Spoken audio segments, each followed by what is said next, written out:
Last week, you may remember this. And I'm going to have you on next week, and I want to see all the evidence that you can compile that shows that Tea Party's right. And after I show that, will you concede the point? I'll have to see what the evidence is. If you find it compelling, will you concede the point? If I find it compelling, I'll admit it's compelling. All right, here now with the evidence of Tea Party racism, Dr. Marc Lamont. He teaches at Columbia University. Now, we're going to keep this for your two strongest points. All right? That's fair. That's all I need. You'll state them, and then I'll rebut, and then the folks will decide. Point number one. Point number one is the pervasive presence of racist signs and buttons and discourses all around Tea Party rallies. Not one rally, not one group of outliers, but consistently throughout Tea Party rallies. And there's images, there's video clips. There's proof from the very beginning of this movement that these people are present in every rally. All right, so you're pointing to the signs that they're holding up, but you don't know who's holding the signs up, right?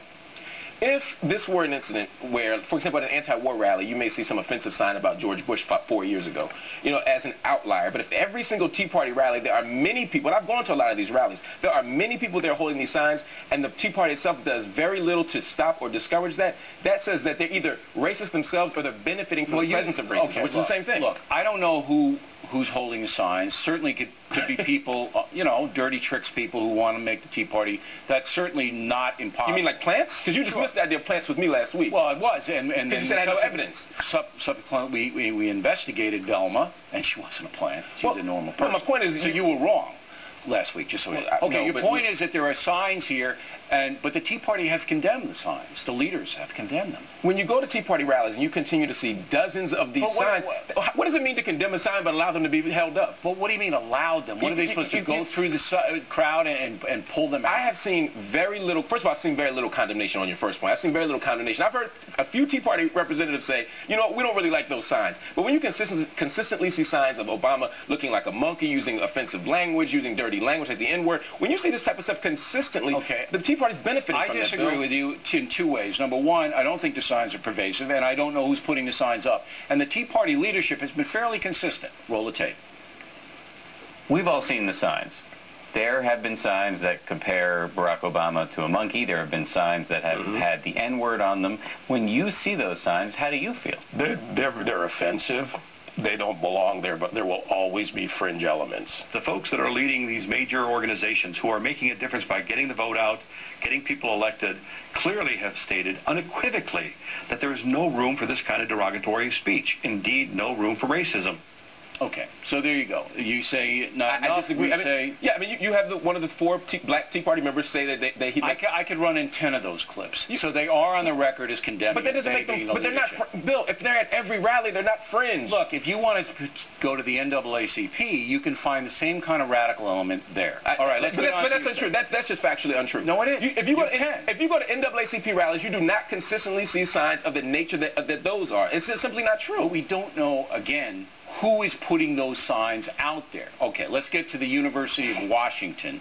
Some professor did a survey, a scientific study. Go ahead. And it says? Which says the Tea Party members are more likely to be racially resentful and have negative racial attitudes than other people. They are also statistically more likely to think that black people are unintelligent and less hardworking. Tea Party members? Yes, than people who do not approve of the Tea Party. Now, this professor, you know he's a left-leaning guy. Science is science. I wouldn't care who he was. Okay.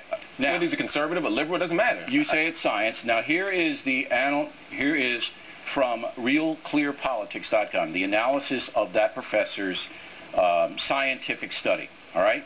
Whites in every group are less likely to rate blacks than whites as intelligent. In every group, professor. Okay?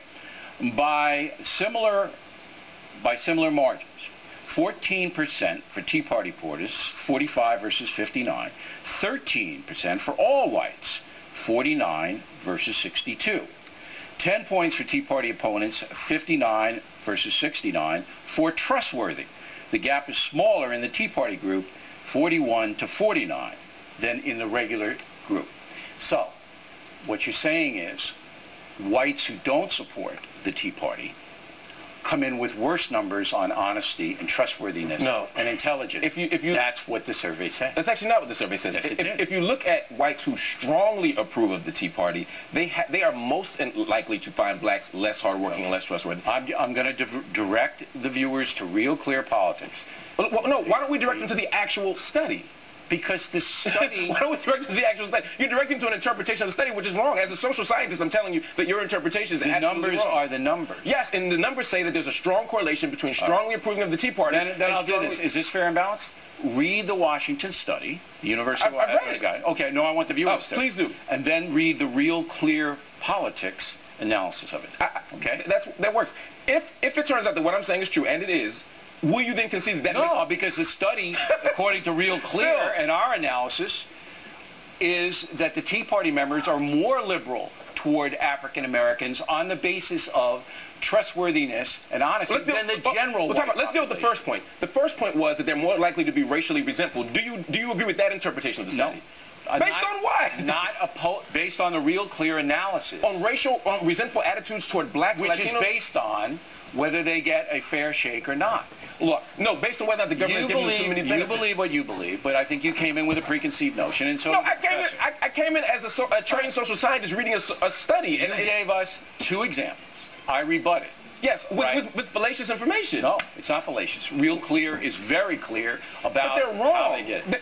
They're clear, but you say they're wrong, and they say they're right. Let the audience decide. Let the audience please look at the study and read this for yourself. Okay, I want them to. Yeah, absolutely. And they have to decide. And if it turns out that my interpretation is correct, would that then make the Tea Party racist? Yes or no? No.